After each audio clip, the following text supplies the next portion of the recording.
We shall move to questions without notice. Are there any questions? And I give the call to the Honourable, the Leader of the Opposition. Thank you, Mr Speaker. My question is to the Minister for Communications. 147 days ago, the Minister was sworn into her portfolio, and yet she still self-identifies as a new minister. Being new is no excuse. Australians dialling 000 in an emergency cannot wait for you to learn. The Minister isn't across her brief, and by her own admission, people have died. Given the magnitude of the 000 crisis, does the Minister regret her decision to prioritise a trip to New York over dealing with these urgent matters in Australia? Call to the Minister for Communications and the Minister for Sport. I thank the Leader of the Opposition for her question. We can all agree that the outages that occurred last month by Optus are completely unacceptable. Optus's failings are under multiple investigations, including by ACMA, the independent regulator, and by state authorities. No one should be under any illusion this outage was the fault of Optus and Optus alone, and they will be held accountable. However, Optus's repeated failures have made one thing very clear. The 000 system needs reform, and that's exactly what our government is delivering. Yeah. Today we've announced 6 key points that we are prioritising to make 000 the most resilient and the most safe system that it can be. 1. Introducing a new bill to enshrine the 000 custodian in law. 2. Introducing real-time reporting of outages to ACMA and emergency services. 3. Forcing telcos to test 000 during upgrades and maintenance. 4. New requirements on providers to fully ensure 000 calls fall back to other networks. 5. Mandatory improvement plans after 000 outages. And 6. Within 6 months of the commencement of the new laws, the custodian, through ACMA, will issue additional performance requirements to telcos to assure Australians of best practice. With respect to the end part of the opposition leader's question, our bipartisan new laws to delay access to social media are one of the most important things that our nation has ever done. Yeah. And they have the potential to change the world. And that is why these laws were being discussed at the United Nations. And that is why I was at the United Nations. The member would know if they had met with the bereaved families who have been lobbying for these laws for many years, people like Rob Evans, who was carrying his daughter Liv's ashes in an urn when he came to this place and begged us to act. They would know if they had spent time with Emma Mason, who lost her daughter Tilly to suicide. Emma is just an ordinary woman, but she has acted with incredible courage. Emma went to the United Nations to appeal to the world's leaders to take action, as we are taking action. And I do not regret, for 1 minute, the member for Fisher will cease interjecting. Standing with Emma as she took that mission to the world. Yeah. So if we're going to talk apologies, the Leader of the Opposition should apologise for calling that work swanning around. Yeah. That is what she said. I call on the Leader of the Opposition to apologise to those organisations and to the parents around the country seeking us to act. Order. The member for Wright, we're going to have the manager of opposition business is just going to cease, and everyone is now going to listen to the member for Leichhardt with his question. Thank you, Speaker. My question is to the Prime Minister. What does yesterday's historic signing of the Puk Puk Treaty mean between Papua New Guinea and Australia for our nation? Call to the Prime Minister. I thank the member for Leichhardt for his question. And of course, he represents an electorate where you can swim from Saibai Island to Papua New Guinea. That is how close we are. Order. Last year, when Prime Minister Marape and I walked the Kokoda track for Anzac Day, we reflected on our nation's shared bond. At the 50th anniversary of PNG independence last month, we reflected on our shared history. And yesterday, at the signing of the Puk Puk Treaty, we reflected on our shared future. Our bond, our history and our future. That is what this treaty is about. An alliance between two equal partners, between two old friends, furthering the interests of our nations and of our peoples, finding our security in the Pacific from within the Pacific family. And for Australia, family means Papua New Guinea. This is indeed a historic moment. The Puk Puk Treaty is only our third alliance and our first in over 7 decades. Our nearest neighbour, now our newest ally. An alliance born of respect, an alliance to meet common dangers, to act in our mutual interests and to safeguard each other's sovereignty. Two houses with one fence, as Prime Minister Marape has said. Two neighbours, partners, mates and now allies. I cannot comprehend the possibility of anything as significant as this for the defence of Australia as well as the sovereignty and defence of Papua New Guinea. Just over 50 years ago, of course, PNG, during our darkest hour, during World War II and through that period, was of course considered to be part of Australian territory. What this alliance does is up this relationship to a new level. Following the request of Papua New Guinea through Prime Minister Marape, accepted by my government, and I'm sure will be welcomed by both of our peoples. Call to the Honourable the Leader of the Opposition. Thank you, Mr Speaker. My question is to the Minister for Communications. After the catastrophic 000 outage last month, the minister told a press conference before her trip to New York that, quote, there had been deaths. Exactly how many deaths is the minister aware of, and has the minister personally phoned each family to apologise for the Albanese Labor government's inaction? Give the call to the Minister for Communications and the Minister for Sport. I thank the Leader of the Opposition for her question. I trust she was watching when the Optus CEO announced news that there had been, as far as he was aware, 3 deaths. That was late Friday afternoon. The following day, on Saturday afternoon, the Premier, Roger Cook, said that they had found within the ambulance services of WA a 4th death that may be connected to the catastrophic Optus outages.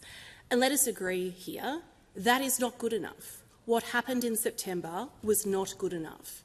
And legislating a 000 custodian will drive real change. But for us here, there is no silver bullet when it comes to corporate failures. So, have I spoken with the families? I have spoken with Optus, the company who has failed Australians and these families here. The CEO of Optus has apologised to the families for the failures of Optus and the catastrophic impact that has had on their families, as has the CEO of Singtel, the parent company of Optus. I think we can all agree it is right and appropriate for these companies to apologise because they are the cause of these catastrophic failures. They have accepted responsibility for this. The Opposition has asked a question. And frankly, I am disappointed that the Leader of the Opposition seeks to let Optus off the hook and try to say that other people should apologise for the failures of a private company in Optus. This outage and the many failings of Optus are the fault of Optus alone, and I think the political actions, the politicising of a catastrophe here is letting Optus off the hook, and you should be ashamed of yourself. Mr. Speaker, this is a tragic circumstance. There are families who have lost the ones they love, and that hardens my resolve.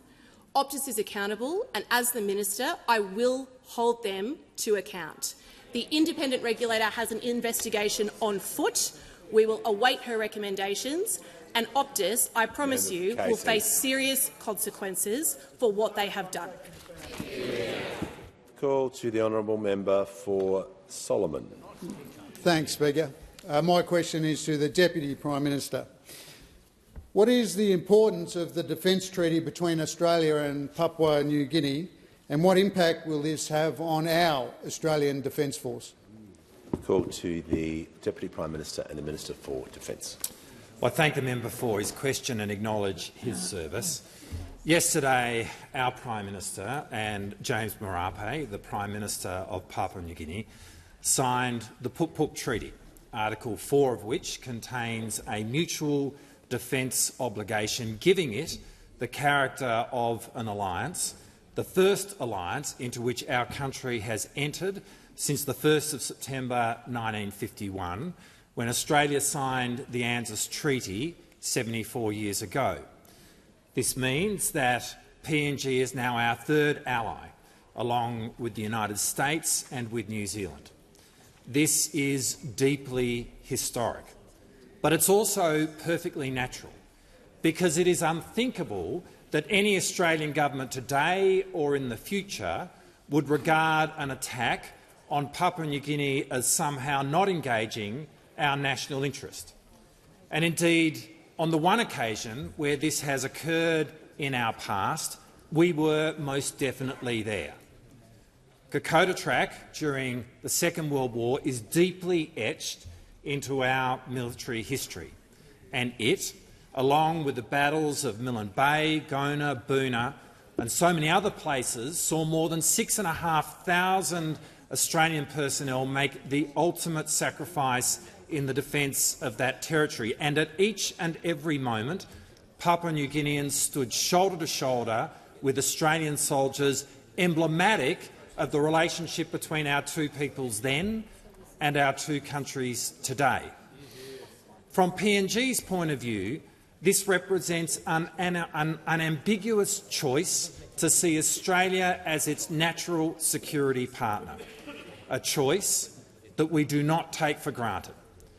And this alliance will now further the process of the integration between our two defence forces, which will include the recruitment of Papua New Guineans directly into the ADF, the first step of which will see permanent PNG residents in Australia be able to join our Defence Force from the 1st of January next year. Now, this agreement has been negotiated in record time, underpinned by a shared and significant ambition. And I really want to thank James Marape, the Deputy Prime Minister John Rosso, my counterpart, the Defence Minister Billy Joseph, along with our Prime Minister, our Foreign Minister, our Minister for Pacific Island Affairs, and the countless officials in both Port Moresby and Canberra who have brought this treaty to fruition. The result is an alliance which will see both Papua New Guinea and Australia be fundamentally safer. I call the member for Calare. I'll just do some quick acknowledgements. I'm pleased to inform the House that present in the gallery today are representatives and leaders of the Zagawau Union in Australia, a guest of the Minister for Climate Change and Energy, and also the Right Honourable the Lord Herbert of South Downs, member of the House of Lords of the United Kingdom. Welcome to you all. Give the call to the honourable member for Calare. To the Health Minister.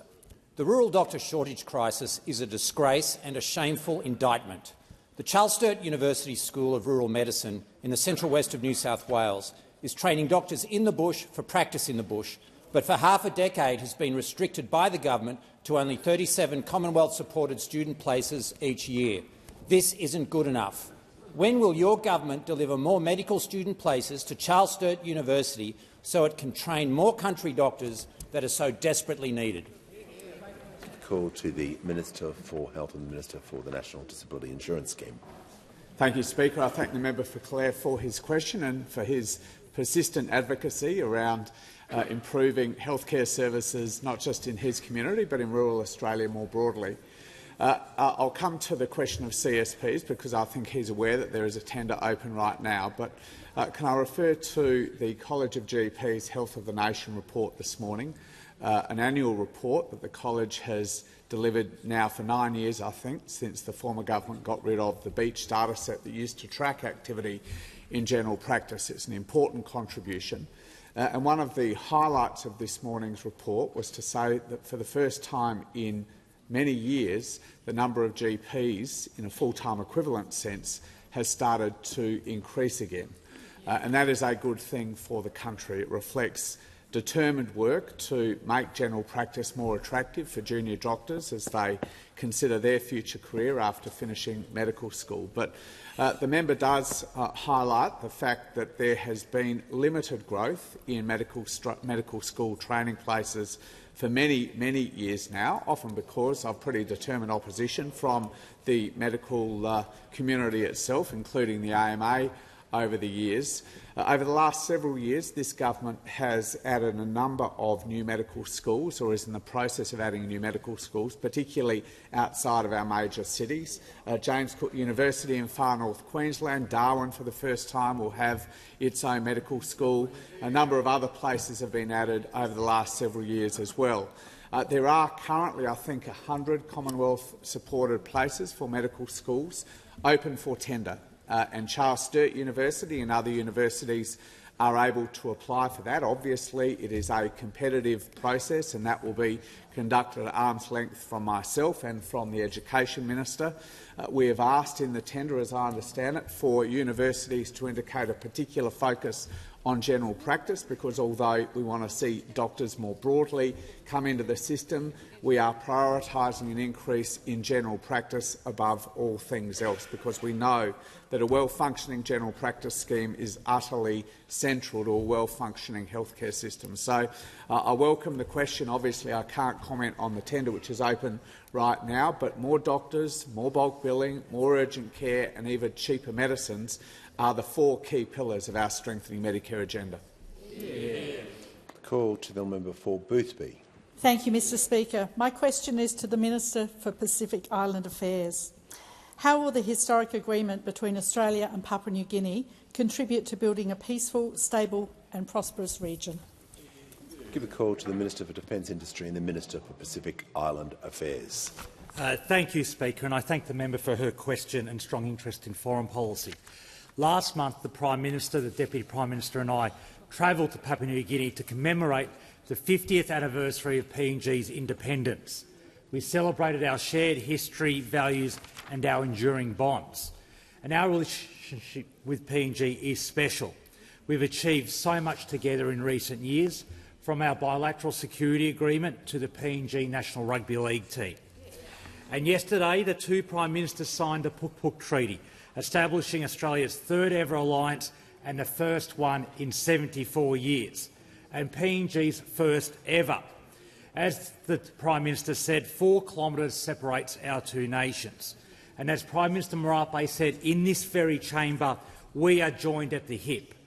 We shed blood together on the Kokoda track and are buried together at the Bamana War Cemetery, including Pata Topipin from the Papuan Infantry Battalion, who was only 16 years of age when he made the ultimate sacrifice to preserve our freedom. So when PNG proposed this alliance, Australia was honoured to agree. As allies, in the event of an armed attack on either of our countries, we would both act to meet the danger. It is an agreement founded on friendship between our 2 peoples. It shapes the future of our relationship, as the PM said, as neighbours, equals, family and now allies. Speaker, the government is working hard to respond to Pacific priorities and ensure that we are the partner of choice. We turn up, listen and act on the priorities of the Pacific family. The Prime Minister walked the Kokoda track with PM Marape, the first 2 leaders of our nations to do so. PM Albanese was also the first foreign leader to address the PNG Parliament, and PM Marape was the first Pacific leader to address ours. Senior ministers from our government are regular visitors to the Pacific, and we're using every tool of statecraft, from defence and policing cooperation, trade, development assistance, temporary labour schemes, permanent migration and sport to deepen our relationships. Turning up, listening and acting, that's what we do, because our prosperity and stability is dependent upon the prosperity and stability of the Pacific. We've signed landmark treaties with Tuvalu and Nauru. The Nauru-Australia Treaty responds to their top concerns of economic resilience and banking services. Importantly, we're acting on climate change, the Pacific's top priority, and our landmark Whale-Pili Union does that. And we're negotiating with Fiji and Vanuatu as well. So our approach of listening, respect and action has delivered genuine and enduring partnerships. And, Speaker, today Australians and Papua New Guineans are safer due to this new alliance. Call to the member for Lindsay. Thank you, Mr Speaker. My question is to the Minister for Communications. It has been 565 days since the Bean Review made 18 critical recommendations to government to fix the 000 network after the first Optus outage. 18 months on, with a 000 crisis and sadly deaths, why hasn't the government implemented all the recommendations, and will the minister apologise for the government's delay in acting on these vital recommendations? To the Minister for Communications and the Minister for Sport. I thank the Shadow Minister for Communications for her questions, and I invite her to read the Bean Review, which has 18 recommendations, 13 of which are now complete, and 5 which are still in implementation. Now, of those 5, recommendations 3 and 4 pertain to new industry codes in testing of both devices and of networks. Recommendations 14 is around temporary outage roaming during natural disasters. Recommendation 15 is a mutual assistance memorandum of understanding to acquire mutual assistance between telcos during outages. I make these points because the common thread, Mr Speaker, is that in each of those 4 recommendations they are either being led or depend on industry. So, at my meeting with the chief executives of the 3 telcos, who I summoned to Canberra earlier today ahead of introducing the 000 custodian legislation, I urged industry to go faster on those remaining 4 recommendations that they have carriage of, and I'm pleased to update the House, Mr Speaker, that they agreed to do so. One of the good things about this new law is that it creates new levers for the custodian to press industry when they are recalcitrant to get on with improvement. That is an improvement that would be delivered by the passage of the legislation, which is why, Mr Speaker, I was very disturbed to hear on Sky News just before question time, after the introduction of legislation, for which the Shadow Minister for Communications was in the House to listen to, that she dithered and equivocated on whether the opposition would support the 000 custodian bill.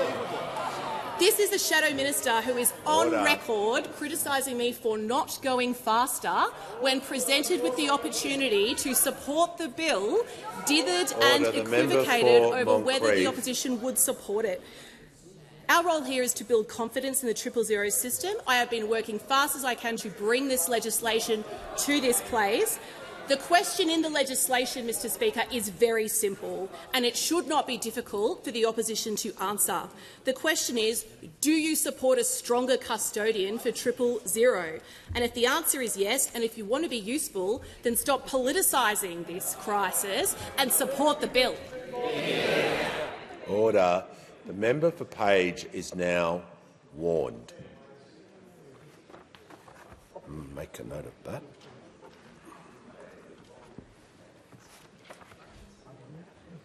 It's far too much noise.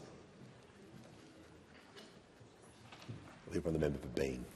Speaker, my question is to the Minister for Housing, Homelessness and Cities. How is the Albanese Labor government making it easier for first home buyers to buy their first home? What has been the response?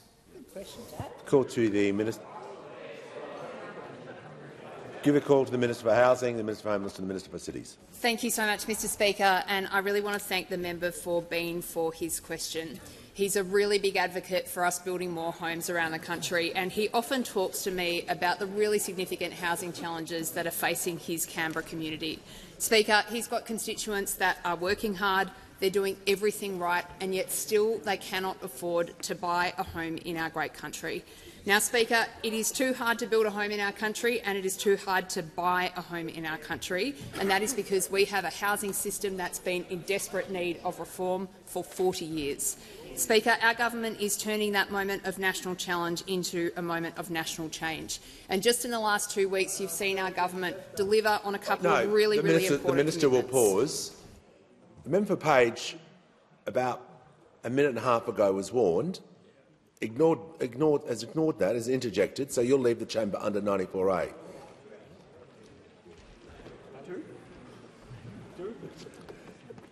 And I just said there's far too much noise, so there's consequences for actions. Someone's warned and they interject, you go straight away.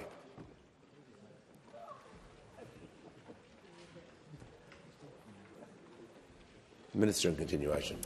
Thank you so much, Speaker. You would have seen about a week ago, Speaker, that the Prime Minister and I were together implementing a really important change for the young people of this country. As of the 1st of October, every single first-home buyer around this country will be eligible to get into the housing market with just a 5% deposit and our government support. Now, Speaker, there's no income limits, there's no limits on places, and for the first time we've got house price caps that actually reflect the cost of housing where people want to live. Now, Speaker, in Sydney today we see a young couple that will save on average around 11 years to get into the property market. The change that we are making today not only saves them tens of thousands of dollars in lenders' mortgage insurance, it saves them hundreds of thousands of dollars in rent that they would be able to that they don't have to pay, and it takes that 11-year time frame back to 2 or 3 for people around the country. Now, Speaker, this is really meaningful support for a generation of people in this country who need and deserve our help, and they need it right now. Now, Speaker, of course, the solution to our national housing challenge is to build more homes, and that's why the majority of Labor's visionary $43 billion investment is in doing just that, and we're making really good progress. Speaker, we've got housing starts in our country up 17% on where they were a year ago. Now, our government's talked about clearing the backlog of housing applications that are under federal environmental approvals. And, Speaker, I can let the House know that we are now processing new housing environmental approvals at about 3 times the rate that we were a year ago. Now, Speaker, this builds on really important work that we did in our first term. Remember, 180,000 Australians into their first home while we've been in government, 1 million households supported with an almost 50% increase to Commonwealth rent assistance, more than 500,000 homes have been built since we came to office, and we've got 25,000 social and affordable homes in planning or construction. And a quick refresher, they built 373 in almost a decade in office. Speaker, we're building more homes, we're getting renters a better deal, and yes, we are getting more Australians into home ownership. Still member for Lindsay. Thank you, Mr Speaker. My question is to the Minister for Communications. Minister, I note that just today you are urging Optus to go faster 3 weeks after the devastating outage when lives were lost. Minister, why did people have to die before you instructed your department to accelerate the implementation of 000 Guardian legislation as recommended by an independent review to your government over 18 months ago? Give a call to the Minister for Communications and the Minister for the Arts. For Sport. I thank the Shadow Minister for her question. The only thing that could have stopped Optus from having this outage was Optus themselves. They are responsible for their failure and they will be held to account for their failure. However, Mr Speaker, the 000 custodian would not exist at all were it not for our government. We commissioned the Bean Review. We accepted all of its recommendations, including the work to design and implement the custodian. It is a complete fabrication, Mr Speaker, to say that the government has sat on this, a complete fabrication. In March 2024, the Bean Review recommended a 000 custodian and that further work be done on the specific nature of the custodian. It did not recommend a particular model. If you read the Bean Review, which again I encourage, it says this may be done in a number of ways. So in April 24, the government tasked the Telecommunications Industry Ombudsman to lead a steering committee of industry, government and consumer representatives to do that work. They met 6 times between May and October 2024, providing their final report to the department on the 28th of November 2024. The department considered all of the recommendations and all of the issues identified by that committee, which informed its recommendations to the then Minister in March 2025 that the custodian should operate within the department and be supported by new legislative powers. Upon accepting the department's recommendation, that custodian commenced immediately and work began on the legislation that we are introducing now. So, the Albanese government has and will always work to protect Australians, and we will hold those who fail to deliver on their obligations to full account. Yeah. Call to the honourable member for Hunter. Thank you, Mr Speaker. My question is to the Treasurer. What did the final budget outcome for the last financial year show about the progress the Albanese Labor government has made on the budget over the 3 years after a decade of budget mismanagement? Call to the Treasurer. Thank you, Mr Speaker. I knew that the mighty Broncos were a chance on Sunday when the member for Hunter confidently tipped the Melbourne Storm. Mr Speaker, I thank him for that and I thank him for the question, because responsible economic management is a defining feature of this Labor government, and you can see that in the final budget outcome which was released just last week. In dollar terms, our government has presided over the biggest ever positive improvement in the budget in a single parliamentary term. In just 3 years, we've overseen a $209 billion improvement in the budget bottom line. We turned 2 very big Liberal deficits into 2 substantial Labor surpluses in our first 2 years, and in our third year we've substantially reduced the deficit as well, so that it's now a fifth of what we inherited from those opposite, around a third of what we forecast before the election. As a consequence of that, debt is now $188 billion lower in the year just finished than what we inherited from those opposite, and that means we are paying something like $60 billion less interest over the course of the next decade or so. Now, we've achieved this outcome because we've found savings, we've shown restraint, we've banked revisions to revenue, we've kept unemployment low, and we've got real wages growing again in our economy. And as a result of our approach and our policy, international ratings agency Standard & Poor's just last week reaffirmed Australia's AAA credit rating. Now, Labor's responsible economic management is in stark contrast to the mess that we inherited from those opposite. They promised to deliver a surplus every single year and only delivered 9 straight deficits. They doubled debt before COVID. They had debt ratcheting up, and they're on track to exceed $1 trillion not too long after the 2022 election. They spent most of the revenue upgrades. They had no savings in their last budget. And I think most damningly, Mr Speaker, they took to the last election a policy of higher taxes, lower wages, bigger deficits and more debt, Mr Speaker. And we've spent 3 years cleaning up the mess that we inherited from them. Now, this government is guided by the national economic interest as we go about making the budget more sustainable. Those opposite are guided by the internal politics of the Liberal Party. And whoever prevails in that unedifying spat between the far right and the even further right on that side of the House, it's already clear. They haven't changed a bit, Mr Speaker. They haven't learned a thing. If anything, they are more divisive and more divided than ever, and they still have no economic credibility whatsoever. Their record in government and now their record in opposition makes that clear. Call to the honourable member for Lyne. Thank you, Mr Speaker. My question is to the Minister for Communications.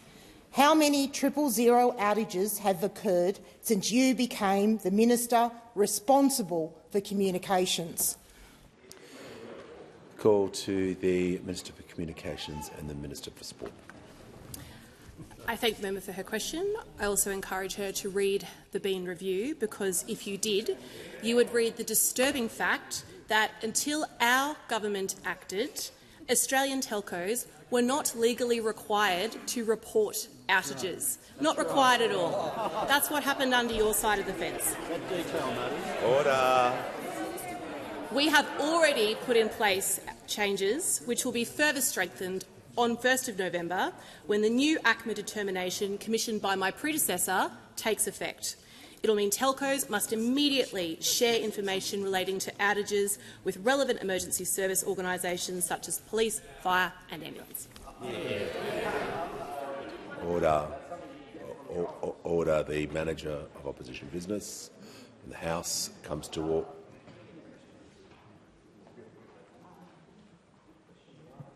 When the House comes to order, we'll hear from the member for Banks. Thank you, Mr Speaker. My question is to the Minister for Climate Change and Energy. How is the Albanese Labor government acting on climate change? What other policy proposals on climate and energy are being investigated? Call to the Minister for Climate Change and the Minister for Energy. Well, thanks, Mr Speaker. I thank my honourable friend for the question. And indeed, it's been a while since Parliament sat, and there has been a lot of action by the government and by Australian households when it comes to climate change and energy, and in particular in relation to households, Mr Speaker. It's been a while since I've been able to update the House, and I'm pleased to tell the House that now 78,124 Australian households have put in a cheaper home battery under the Albanese government's policy, Mr Speaker. 78,124.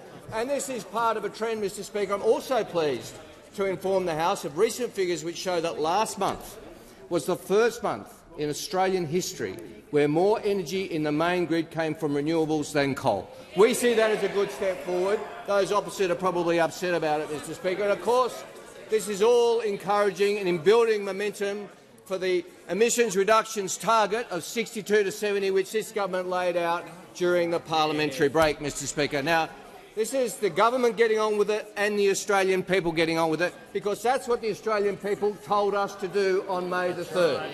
The Australian people told us on May the 3rd to keep going with plans for cheaper renewable energy. Now, some would think that maybe they also sent a message to those opposite. But those opposite seem to get the message to keep going as well, Mr Speaker. I'm asked what policies are under investigation.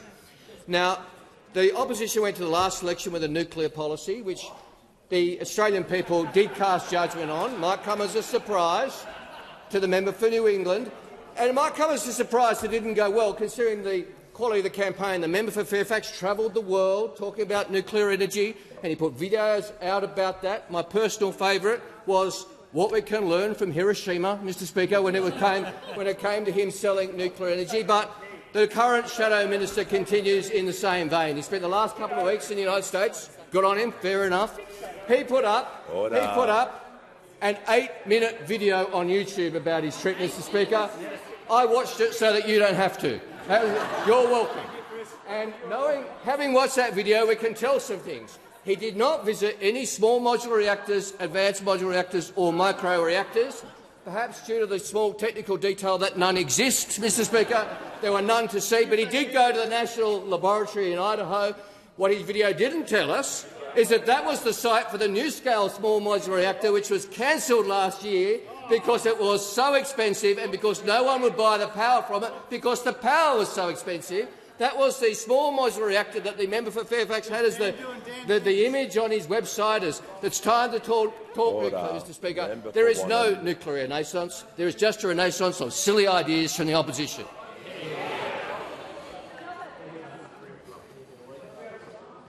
For the member for Indi. Thank you, Mr Speaker. My question is to the Minister for Communications. Multiple inquiries into 000 outages recommend temporary disaster roaming during natural disasters and outages. This would keep Australians connected during emergencies, no matter who their providers are. Minister, the bushfire season is fast approaching. In your previous answer, you said that telcos have agreed to go faster on this outstanding reform from the Bean Review. Will you give the telcos a deadline to implement disaster roaming?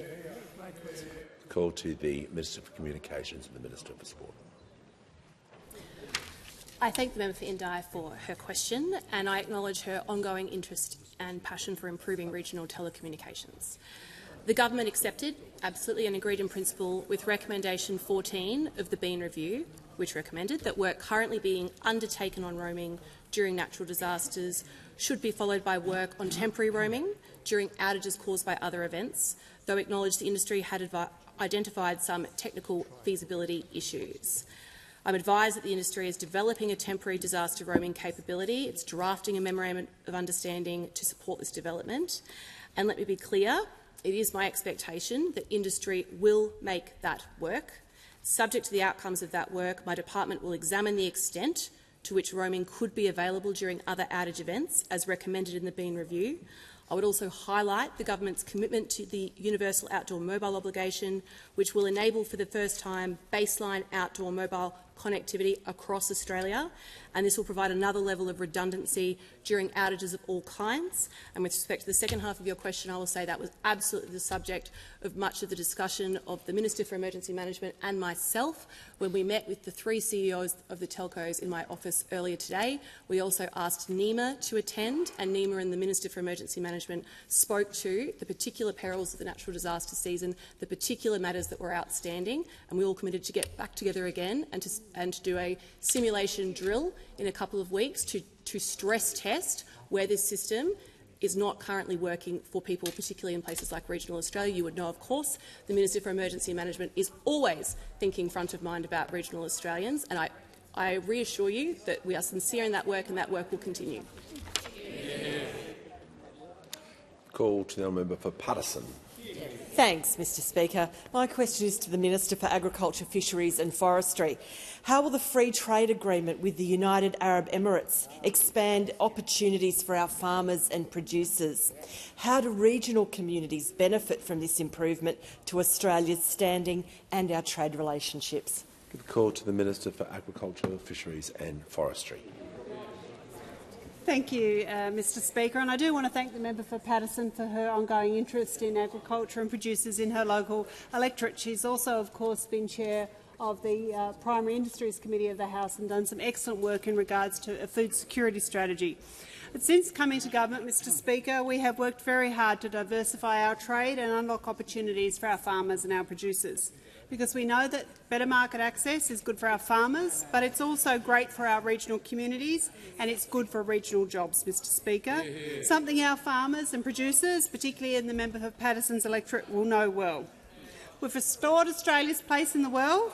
In a careful and considered way we've gone about this, and in just the last week, during the Prime Minister's visit to the United Arab Emirates, we brought Australia's new free trade agreement with the UAE into force. The Australia-UAE Comprehensive Economic Partnership eliminates tariffs on more than 99% of Australia's agricultural exports. Most tariffs on agricultural products sent to the UAE were eliminated immediately, Mr Speaker, including on red meat, on grains, on oilseeds and on dairy, something we know that farmers in regional communities will benefit from. And on tariffs on a limited number of goods, such as poultry, bread and pastry, will be phased out over the next 3 to 5 years, Mr Speaker. This deal delivers real and tangible benefits for Australian farmers and producers and gives them unprecedented access and preferential treatment when they do business with the UAE. It will slash around $50 million a year in tariffs based on current volumes for Australian agriculture and food exports, keeping more money in our regional economies and supporting more regional jobs. And importantly, it allows for growth into the UAE for our farmers. With our agriculture, fisheries and forestry exports to the UAE, currently valued at $1.7 billion in the last financial year, including from our oilseeds, our red meat, our grains and our dairy exports, the UAE is now our 12th largest agricultural export market. And this is a deal that will support more growth opportunities, as I've said, for our farmers and our producers. Importantly, this is our first free trade agreement with the Middle East. This is work that took a Labor government to deliver in the careful, considered way we go about our business, because we know that that's what you achieve when you work hard on your trading relationships, and we know the benefits for our farmers and our regional communities of this. We know, of course, that those opposite neglected some important trading partners and relationships, and we have worked night and day and hard to actually improve and get the re-entry of $20 billion worth of trade with our largest trading partner, Mr Speaker. I want to be clear, we have delivered now 231 market access achievements and we've 29 new markets. Concluded. The call to the member for Mallee. Thank you, Mr Speaker. My question is to the Minister for Communications. Can the Minister confirm to the House that neither she nor her office were notified of the catastrophic 000 outage that occurred on the 18th of September before the afternoon of the 19th of September? Call to the Minister for Communications, the Minister for Sport. Yes, I can confirm that we were not notified of the catastrophic outage until late afternoon on Friday the 19th September. Order. We'll hear from the member for Maribyrnong. My question is to the Minister for Health. How is the Albanese Labor government strengthening Medicare after a decade of cuts and neglect by making it easier for Australians to access bulk-billed GP visits? Call to the Minister for Health and the Minister for the National Disability Insurance Scheme.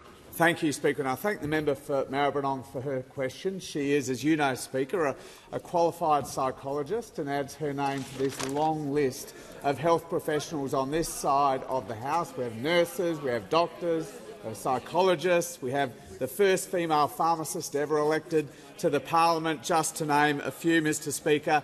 And every single one of them and every single member of this side of the House campaigned hard at the last election on our promise to strengthen Medicare, to deliver more doctors, more bulk billing, more urgent care clinics and even cheaper medicines, Mr Speaker, and we're delivering all of those promises.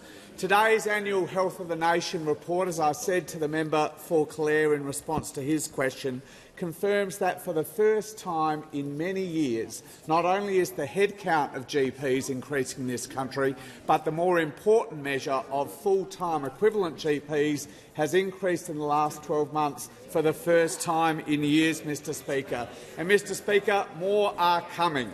More are coming. Last year was a record year for the number of junior doctors training as GPs. This year broke that record, and I'm confident that next year we'll see a record again, Mr Speaker.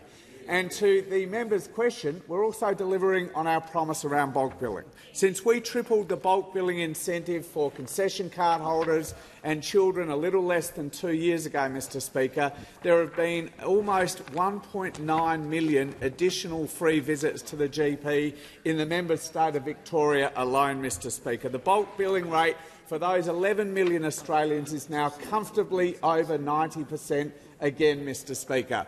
But we know that it's too low for those Australians who don't have a concession card.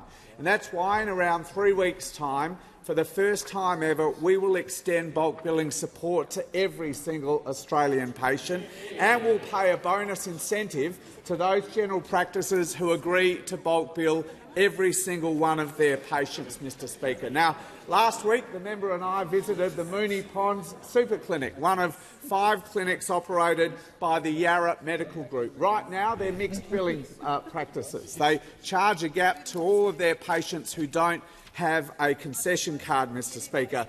But they told the member for Maribyrnong and me last week that from the 1st of November they will bulk bill at all 5 clinics every single patient that comes through their door, Mr Speaker, because they worked out it's not just better for their patients, it also works out better for their practice and for their individual doctors when they look at the record investment we're making, Mr Speaker. We're delivering more doctors, more bulk billing, more urgent care clinics and even cheaper medicines. That's what a government focused on delivery does.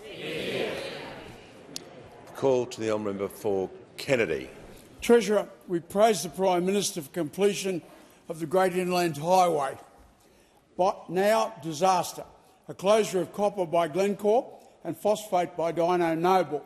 Simultaneously, government put bananas on the scaffold, accepting an import application from the Philippines, rife with disease and exploitive wage levels. The expiration of the $6 a unit gas agreement precipitated doomsday for copper and phosphate. Our competitors pay $6, Australia's $16.60. Treasurer, without reserved resource policy, won't your government preside over the obliteration of Australia's 4th biggest industrial centre, Mount Isa, and a goodbye to bananas? Call to the Treasurer. Thanks, Mr Speaker. I think at least 4 really important issues in the member for Kennedy's question.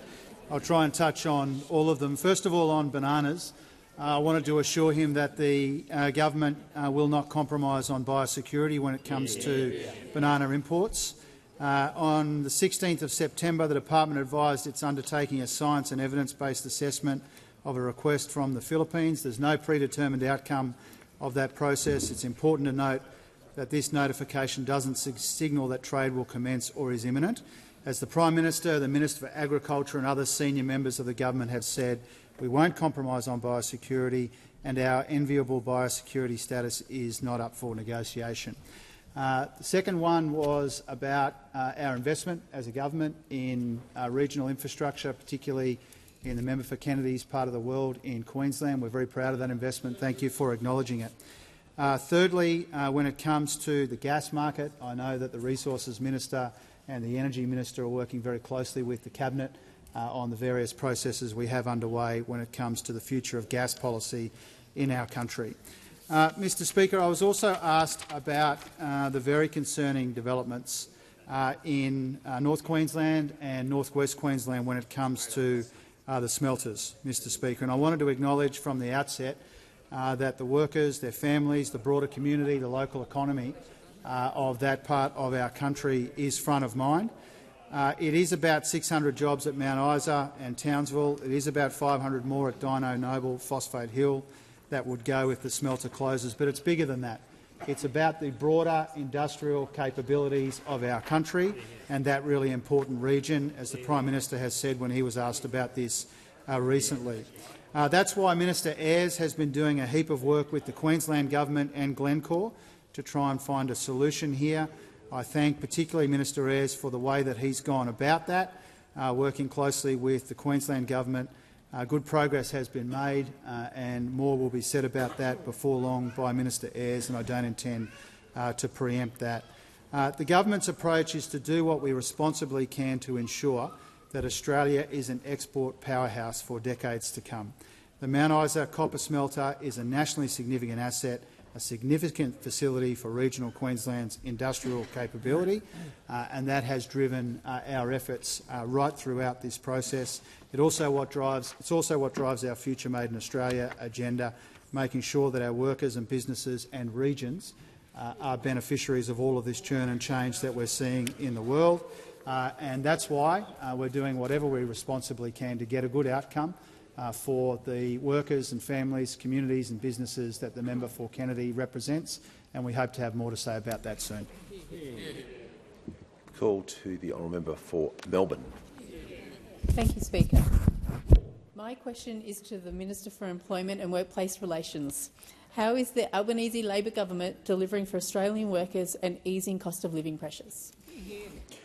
Good call to the Minister for Employment and the Minister for Workplace Relations. Well, thank you, Speaker. I'd like to thank the member for Melbourne for her question and her fierce advocacy for Australian workers. Since the Albanese Labor government came to office, we have been working to get a better deal for Australian workers and to get wages moving. Of course, this was off the back of 10 long years of low wages as a deliberate design feature of the Coalition's economic architecture. Well, our government has improved our workplace laws to deliver better wages and more secure jobs, and now we're starting to see the benefit of our changes. Under the Albanese Labor government, we are currently seeing the strongest rate of annual real wage growth in 5 years. Growth in real wages helps workers with cost of living. Importantly, the government's workplace relations reforms have reinvigorated enterprise bargaining, with a record high of 2.8 million employees now covered by enterprise agreements. This is the highest number of employees covered by agreements since bargaining first began in 1991. Our government's workplace relations reforms have removed barriers to workplace bargaining, meaning better pay and job security for workers, while helping businesses improve flexibility, productivity and staff retention. The most recent data shows that enterprise agreements are delivering real wage increases. The most recent data shows that the average annualised wage increase for agreements improved in the June quarter was at 4.2%, higher than the economy-wide wage increase of 3.4%. In particular, enterprise agreements in the private sector led the growth in wages. Real wage increases delivered through enterprise bargaining are providing important cost of living relief for Aussie workers. In addition to enterprise bargaining, our government has a strong record of standing up for our lowest paid workers. In our government's most recent submission to the annual wage review, we called for a real wage increase. And from July 1 this year, minimum award wages have increased by 3.5%. Of course, over the term of this Labor government, minimum award wages have increased by $9,120 a year. This is real money in the pockets of our lowest paid workers. We have also, of course, legislated to protect penalty rates for those on the minimum award safety net who rely on them as an essential part of their pay packet. And, of course, our government is delivering tax cuts for every single worker in this country. While those on the other side continue to be distracted and divided, it is this Labor government that is committed to helping Australians earn more and keep more of what they pay. Calls the member for Lindsay. Thank you, Mr Speaker. My question is to the Minister for Communications. Minister, when exactly did the minister personally find out about the 000 outage on the 18th of September? And how was the minister personally advised of this outage? Call to the Minister for Communications and the Minister for Sport. I thank the Shadow Minister for her question. The 000 outage from Optus occurred on the 18th of September, the Thursday. I was made aware by my office Friday afternoon, late Friday afternoon, that there had been more than 600 calls impacted and 3 deaths. Give the call to the member for Griffith. Thank you. Thank you, Mr Speaker. My question is to the Minister for Education. What is the Albanese Labor government doing to help Australians with a student debt, and what other reforms is the government making to higher education? Call to the Minister for Education. Thanks very much, Mr Speaker. And can I thank the member for Griffith for her question? She asked about student debt. This is an issue I know that's dear to her heart. There are 31,877 people in her electorate who have a student debt. I think that's almost the highest in the country. And so the promise that we made at the election to cut student debt by 20% means a lot to those 31,000 people in the electorate of Griffith. But more than that, the 3 million Australians right across the country. It was the first piece of legislation that we introduced and that we passed in this new parliament. The average student debt today is about $27,000. That means that when this cut takes place, it'll cut about $5,500 off that average student debt. But for those 31,000 people in Griffith, it's even more. The average student debt there is about $6,500. So that's a massive weight off their back. And I can advise the House that the Tax Office tells us that they will start to do this from next month. Order. The Tax Office will start cutting student debt from the second half of November, and it will continue in December. You won't have to do anything to get it. You'll simply get a text message from the ATO when it's done. And, Mr Speaker, we're doing that. We're also rolling out paid pracs. This is, for the very first time, the Commonwealth Government providing financial support for teaching students, for nursing students, for midwifery students and for social work students. We promised it and we're delivering it. It's real cost of living help, real practical help with the practical part of your university degree. It started on the 1st of July and already more than 50,000 people have applied to get it. We also promised to double the number of university study hubs right across the country, in the bush, in the regions and for the very first time in the outer suburbs, bringing university closer to where people live. Again, Mr Speaker, we promised it and we're delivering it. I opened one in Strathpine in the member for Dixon's electorate in May. In June I opened one in Ellenbrook in the northern suburbs of Perth. In July a hub on King Island opened, a hub in Warwick. In the Leader of the National Party's electorate opened in August, one in Macquarie Fields, in Mount Druitt, in Broadmeadows. In September, one in Murrumba, and in the next few months more will open on Kangaroo Island, in Kununurra, in Sorell in Tassie and in Elizabeth in South Australia, and, Mr Speaker, also in the great suburb of Inala. a suburb I know that you know well in the southwestern suburbs of Brisbane. So whether it's cutting student debt, whether it's paid prac or whether it's more university study hubs, we promised it and we're delivering it. Or to the Prime Minister. I ask that further questions be placed on the notice paper.